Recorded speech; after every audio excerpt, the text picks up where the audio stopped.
எல்லோரும் எப்படி இருக்கீங்க? இன்றைக்கி எங்கள் வீட்டில் இதுதான் சமையல். சாப்பிட வாங்க, என்னன்றதை சொல்கிறேன். அப்படியே பேக் வீடியோ போட்டுட்டு சொல்கிறேன். எல்லோரும் எப்படி இருக்கீங்க? வெள்ளிக்கிழமை ஸ்பெஷல் எங்கள் வீட்டில் இன்றைக்கி நான்வெஜ் தான். ஸோ நீங்கள்லாம் இந்தியாவில் இருக்கவங்க, சென்னையில் இருக்கவங்களாம் மோஸ்ட்லி வெஜ் சாப்பிடுவீங்க இன்றைக்கி. பட் நாங்கள் குவைத்தில் இருக்கோம். அதனால் நாங்கள் இங்கே அவங்க என்ன வெள்ளிக்கிழமையில் சாப்பிட்றாங்களோ அதான் நாங்களே சாப்பிடுவோம். அதனால் நாங்கள் இன்றைக்கி நான்வெஜ் தான். வாங்க என்னென்னு பார்க்கலாம். அப்படின்னு பார்த்தீங்கன்னா சத்தம் வந்துகிட்டே இருக்குது. சூப்பராக ப்ரான் ஃப்ரை ஆகிட்டே இருக்குது. கொஞ்சம் ஃப்ரை பண்ணியாச்சு. அதுவும் இருக்குது.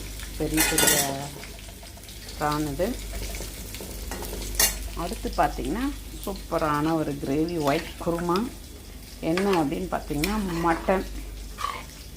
மட்டனும் உருளைக்கிழங்கும் போட்டு செஞ்சுருக்கேன். ஸோ இந்தியன் மட்டன் இங்கே இப்போ வர ஆரம்பிச்சிருக்கு. ஸோ கிராண்ட்லேருந்து தான் வாங்கிட்டு வந்தேன். இங்கே ஒரு 1/2 கிலோ மட்டன் தான். ஸோ அது கூட உருளைக்கிழங்க போட்டிருக்கேன். மட்டன் கொஞ்சம் இங்கே காஸ்ட்லி தான். 1 கிலோ 4 கேடி 250 காசு ஏதோ போட்டிருந்தாங்க. ஸோ எப்பயுமே 2.5 கேடி இல்லை அந்த மாதிரி தான் இருக்கும். இப்போ இந்த வாருதுன்றதுனால ஃப்ளைட்ஸ்லாம் அதிகமாக வரல குவைத்துக்கு. ஸோ மட்டன் வர்றதும் கம்மியாயிடுச்சு. இப்போ தான் வர ஆரம்பிச்சிருக்கு. மட்டன் ஒயிட் குருமா சூப்பராக இருக்கா? இதான் இன்றைக்கி எங்கள் வீட்டு சமையல்.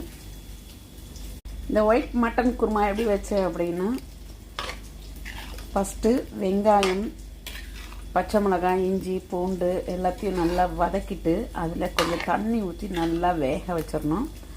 அதுக்கப்புறம் முந்திரி பருப்பு அதையும் போட்டு நம்ம வேக வச்சிடலாம். இதை நல்லா ஒரு ஸ்மூத் பேஸ்ட்டாக அரைச்சிட்டு, ஸோ இதில் மிளகாத்தூள்லாம் போடலை, நான் வெறும் மஞ்சத்தூள் போட்டிருக்கேன், கரம் மசாலா போட்டிருக்கேன்.